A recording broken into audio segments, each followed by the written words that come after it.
Lo que voy a tratar de hacer en la presentación es quizás complementar algunos de los puntos que ya Carlos tuvo a bien avanzar y Guillermo por otra parte, lo que me permite ventaja en cierta medida de poder profundizar quizás en algunos puntos más específicos.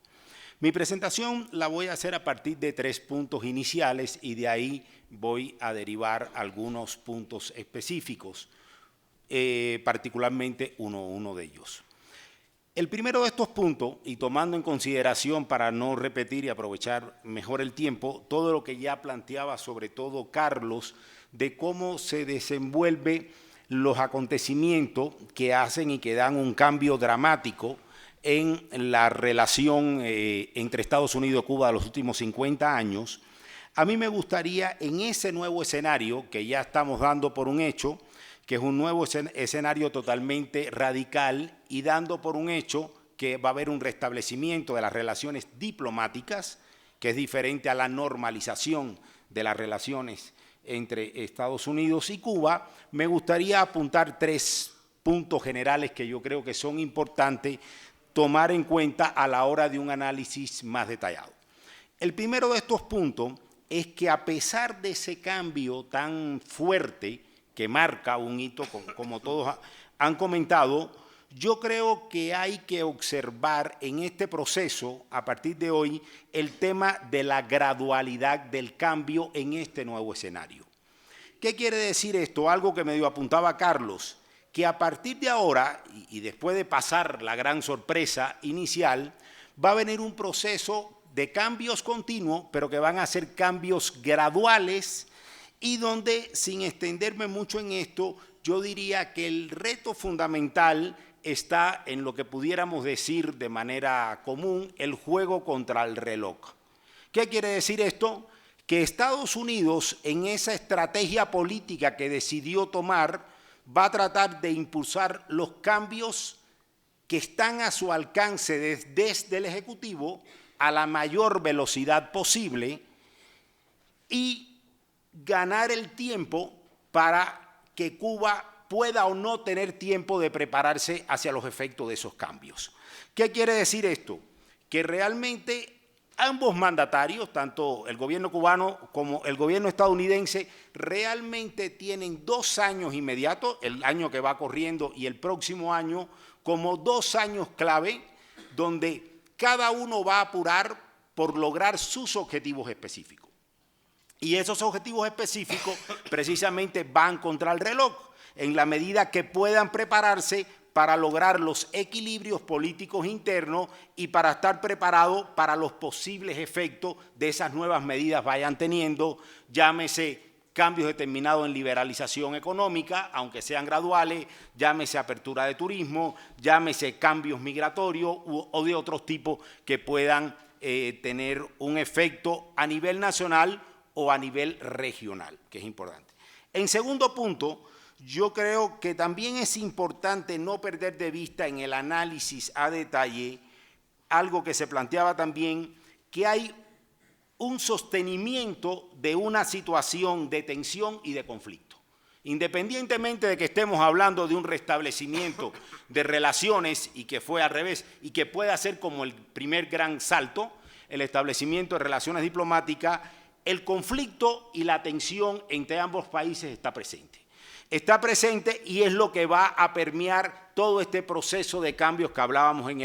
el primer punto para estos 2 años inmediatos. Esto pasa precisamente desde la disparidad ideológica que puede haber tan fuerte entre uno y otro gobierno, hasta por cuestiones de estrategia geopolítica de ambos gobiernos que tienen intereses específicos, hasta todas aquellas acciones que va a desarrollar el gobierno de Estados Unidos, obviamente para promover el cambio político en Cuba y Cuba para mantener su sistema político. Entonces hay un sistema de fuerzas donde Cuba va a tratar de poner sobre la mesa la eliminación del bloqueo económico y Estados Unidos va a aflojar gradualmente en tanto le convenga y le dé ciertas ventajas. Igualmente pasa por esto temas tan complicados como el tema migratorio, como la demanda cubana respecto a la ley de ajuste, a la cual me quiero referir después con un poco más de detalles, que es uno de los temas que yo creo que puede ser importante,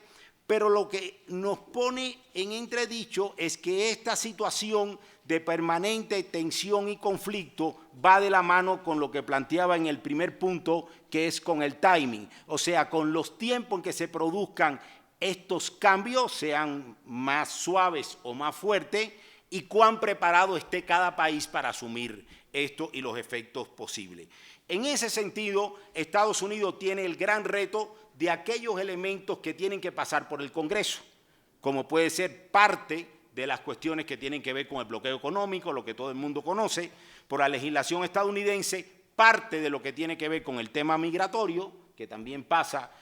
por el Congreso, y también cómo mediar con los sectores más conservadores dentro del Partido Republicano, dentro de la derecha cubanoamericana, etcétera. Mientras que Cuba también va a tener como el gran reto, pues mantener la soberanía, con toda la discusión que puede implicar el término de la soberanía, mantener su sistema político en una relación extremadamente asimétrica como una relación con Estados Unidos. Y en esa relación de asimetría tan grande, obviamente es un reto mayor para Cuba que para Estados Unidos. Quiere decir que este elemento del sostenimiento de esta situación de tensión y conflicto, a pesar de que haya negociación y a pesar de que haya restablecimiento de las relaciones, conjuntamente con el tema de la gradualidad o la rapidez de los cambios, yo lo pondría como el escenario de los retos a los cuales planteaba el título de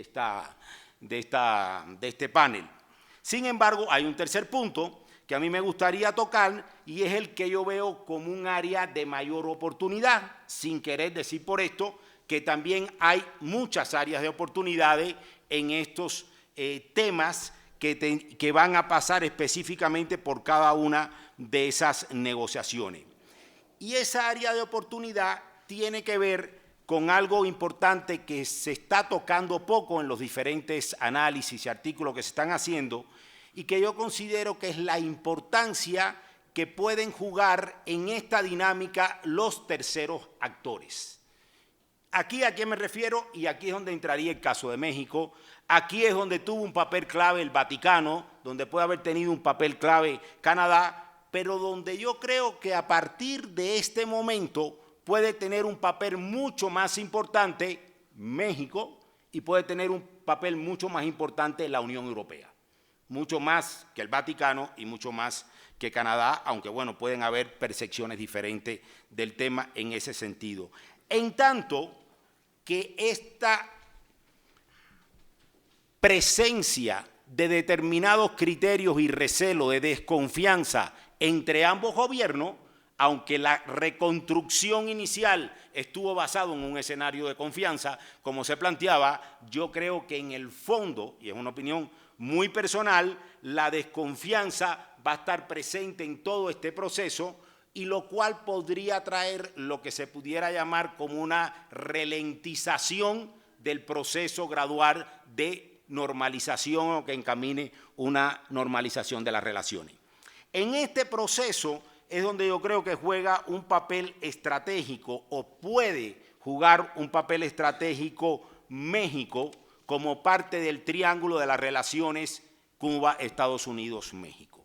En ese sentido particular del gobierno de México, al igual que México jugó un papel estratégico en los años 60, cuando Estados Unidos rompió relaciones diplomáticas con Cuba, cuando Estados Unidos aisló a Cuba en el contexto americano y México decidió mantener una vía de comunicación con Cuba y mantener las relaciones, yo creo que ahora México puede jugar también un papel estratégico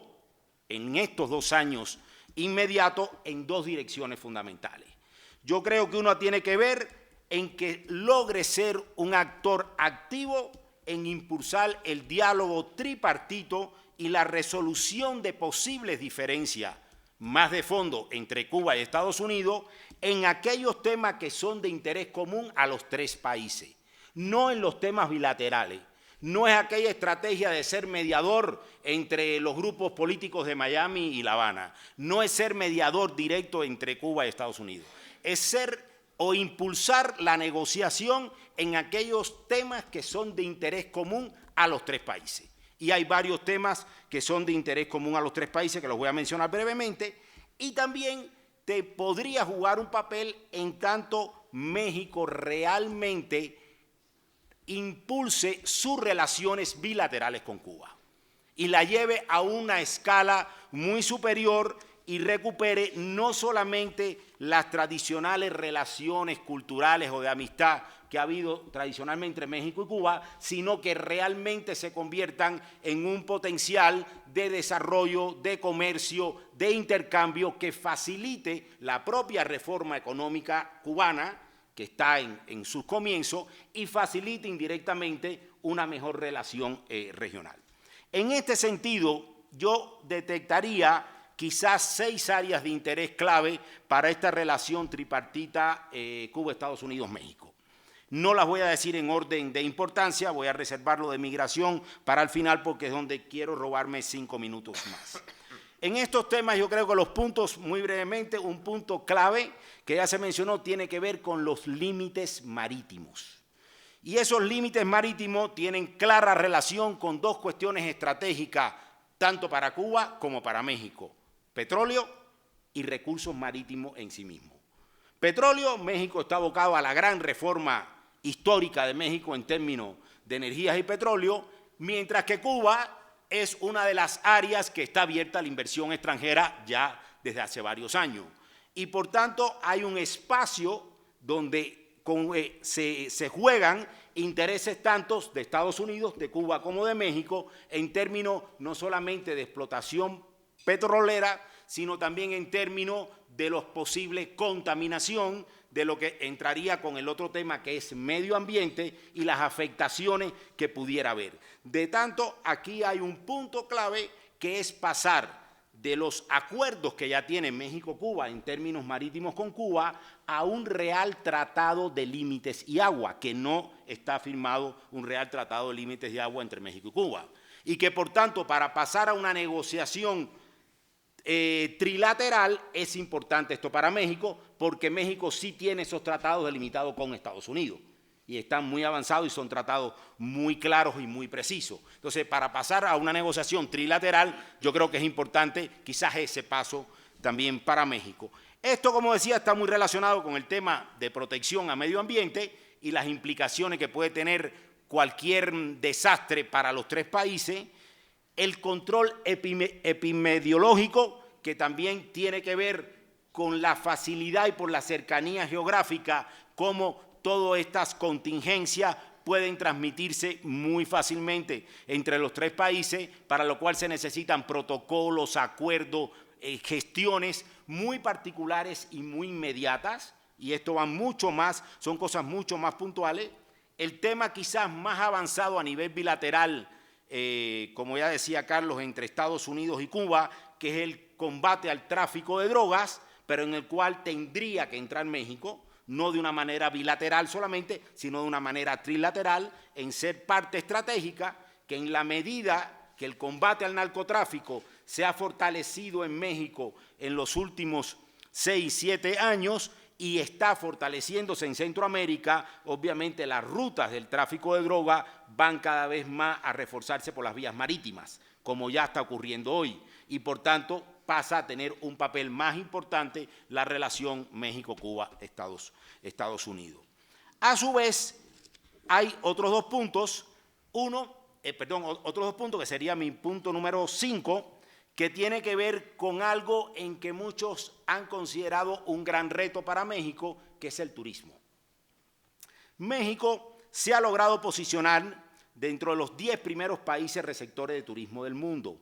y sigue compitiendo para poder pasar a los 5 primeros países receptores de turismo en el mundo. Y realmente ha duplicado la entrada de turismo, estamos hablando ya de una entrada de más de 24, 25 millones de personas, de visitantes al país. Sin embargo, todo el mundo plantea, en la medida en que realmente prospere las relaciones, la reestructuración entre Estados Unidos y Cuba, parte de ese turismo y de todo ese turismo estadounidense va a ir a Cuba. y esto va a quitarle posibilidades sobre todo al Caribe mexicano, a la zona Caribe y Costa Maya.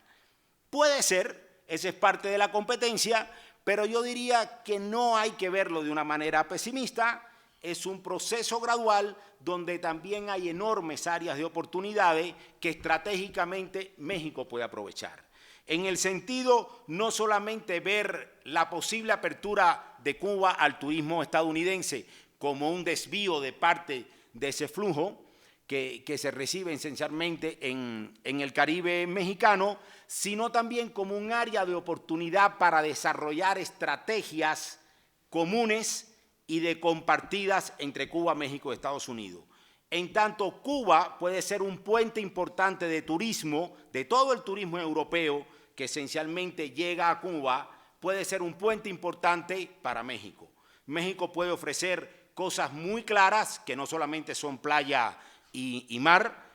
playa y sol, sino también zonas arqueológicas a los cuales mucho ese turismo europeo está interesado. México también puede ofrecer una conexión importante con el turismo de cruceros,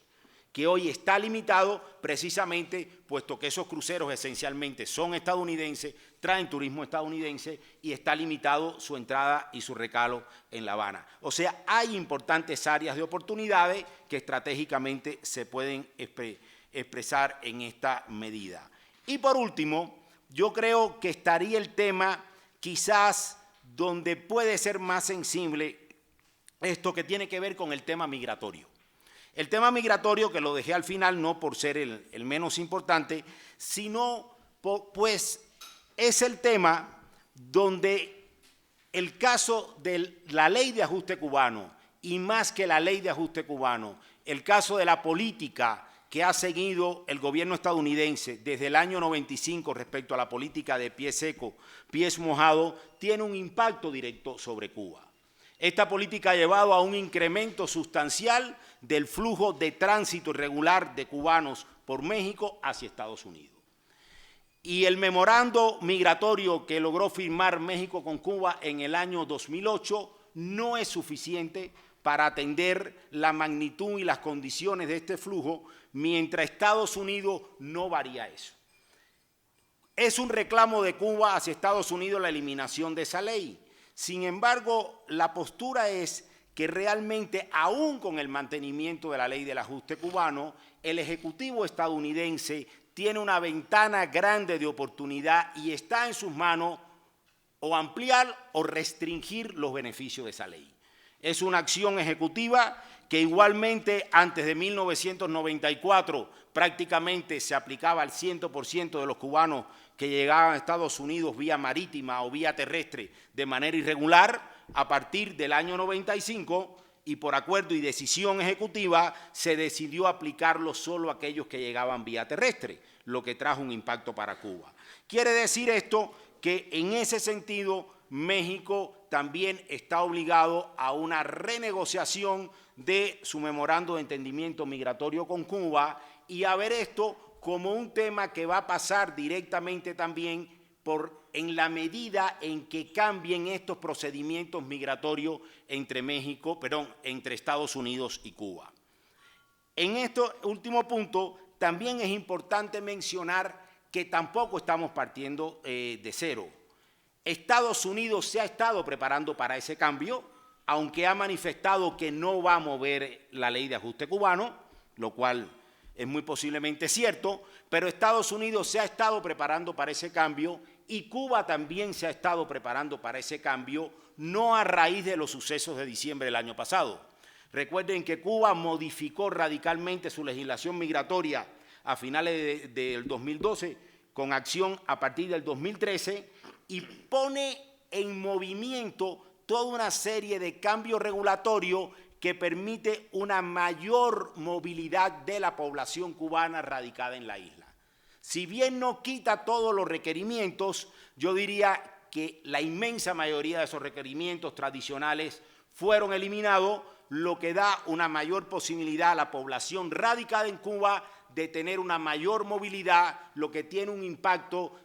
en lo que llamamos los flujos, el stock y las residencias temporales y permanentes en uno u otro país. Eso cambió la dinámica de visitas y de movimientos entre Cuba y Estados Unidos e incluyendo entre Cuba y México.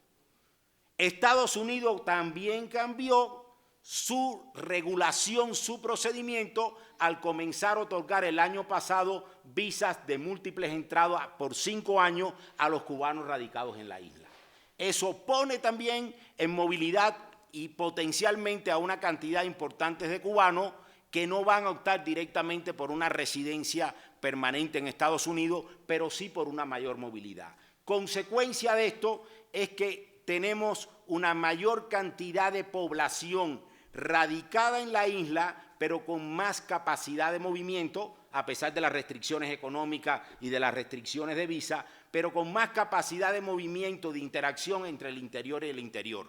Esto tanto es hacia México como hacia Estados Unidos. Y esto puede tener un efecto importante también en la reforma económica, en la actividad económica dentro de Cuba e incluso en los posicionamientos políticos dentro de Cuba. Por último, yo terminaría diciendo en este sentido que México tiene una gran oportunidad de jugar un papel activo para contribuir a la normalización de las relaciones Cuba-Estados Unidos, a la reinserción plena de Cuba en el sistema americano y en los mecanismos regionales, lo cual también es una tarea pendiente, pero también con ello México puede también impulsar la integración en América Latina y su liderazgo regional. Muchas gracias.